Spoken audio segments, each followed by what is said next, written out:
Hi guys, this video is for the rainbow beaded bracelets. I just want to give you some tips on how to bead without frustration. So this is your kit. This is what you're going to be making, these little rainbow bracelets.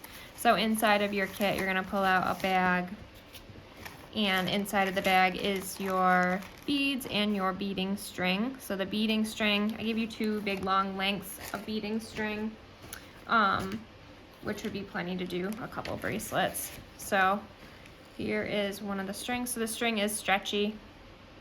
And just some tips on beading without losing your beads off the end of your string, because the string is small and your beads have large holes in them.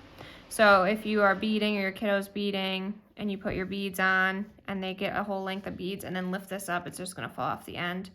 So one thing that you can do is put a bead. I like using this little flat bead. You can put a bead in the middle. So I'm just gonna fold my string in half like this and keep that bead in the middle. And from here, I'm gonna just continue my beading with both ends of my string going through each bead. So it's double, I doubled it up. So this will give you a little bit stronger bracelet too. So you'll have twice as much cording in there.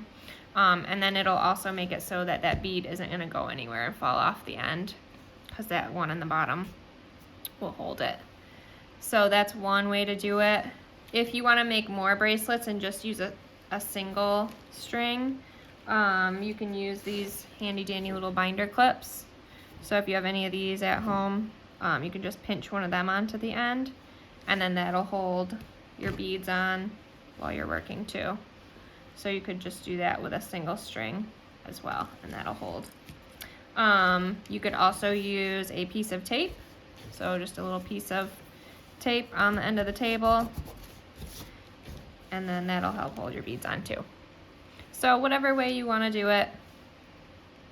And then when you get to the end of your bracelet, this stretchy string is kind of slippery, so you want to tie more than one knot. So I usually tie 2 or 3 knots.